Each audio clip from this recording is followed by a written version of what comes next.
best strength movements for skilled position players is that we're going to do 3 different movements, and we're going to start with the single leg squat, and this is my absolute favorite leg lift for, I would say, 90% of our athletes, but especially for skilled position football players, because they're running all the time, they're cutting all the time. They oftentimes have a guy grabbing one leg while they're carrying the football and trying to run with that dude hanging off their leg. So this lift is absolutely incredible. And what we like to do is we'll do high rep single leg squats, and we'll even push our single leg squats to doubles and triples, where we've had high school athletes hitting this pad with over 350 pounds for triples.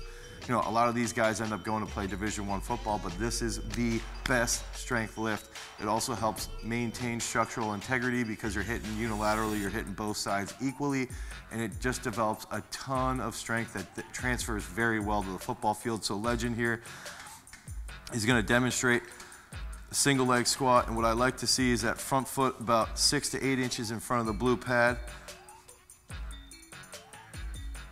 It's going to get a real nice stretch into the groin and hamstring. Good. Maybe 2 more. Lock out a little more. 1 more. Good. So that's going to lead to him understanding how to use a large amount of strength off of one leg.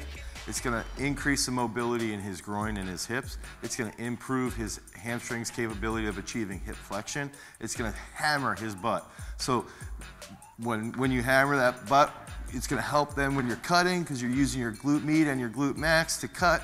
It's absolutely phenomenal for skilled position football players. Single leg squats are my favorite, as you can tell. Now let's go into the double bounce front squat. So oftentimes skilled players, especially linebackers, running backs, linebackers especially have to handle, you know, they might have a guard coming down or a tackle coming down blocking them from the side, and there's a lot of force that they have to handle and absorb from the front and manipulate so that they can make a play. So Legend's going to show us a double bounce front squat. Good, drive through those heels and those elbows up fast. So he's got to hold good posture, good. He's got to have good speed out of the bottom. He's got to be strong in that deep position. Good, Legend. He's got to be strong in that deep position. And if we can go back to that skilled player, to the linebacker trying to shed a block, if they're a little bit lower and they can absorb that force from the front, that front-loaded position, and they can play low and they can accelerate very well from that deep position, like he was just hitting on that double bounce, they can recruit quite a bit more motor units, and then they can apply that to the field and they can manipulate that lineman the way they want to manipulate the lineman so that they can make a play on the ball or on the QB or in coverage. So last one we're going to do is an unbroken back squat. So unbroken bilateral back squat. What I like to see is a decent control when we're hitting into that deep position, but really, really good speed. So I want to see Legend demonstrate this where he's going down, up, down, up, down, up. Go ahead, Legend. Good control into the bottom, up fast, right away, good. Good. So these are unbroken, or I call them the Morris tempo. So if you can think about it, you can rack that. Anytime you see Harrison Morris, one of the best weightlifters in the United States, one of the best youth lifters of all time outside of CJ Cummings, he has Harrison Morris squats, boom, boom, boom, unbroken all the time. And what that tends to do is it's going to lessen the load. You're going to decrease the load for the football player, so you're not going to beat them up as much. But what it also does is it forces them to recruit a large amount of motor units when they're squatting within their trunk, because if they're doing it unbroken and they lose that control, they tend to lean forward and they end up failing the set. So this trains them to hold that real stiff, stable trunk position.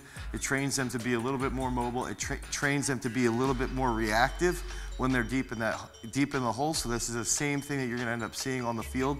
They can play deeper. They can have lower hips. They can increase their speed on the field, and it transfers great strength-wise and speed-wise to any skilled position.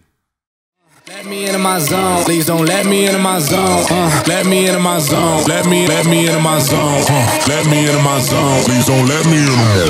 Please don't let me into my zone. I just need some time of my own. All these people trying to get a conversation. You can conversate to that tone.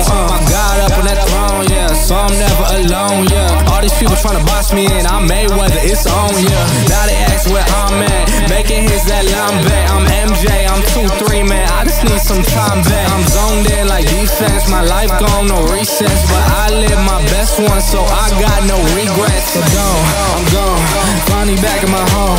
I'm working like so much, they swear I had me a clone. Can't answer my phone now, just leave it there, that tone. Ballin', can't beat me up, cause I'm back in my zone now.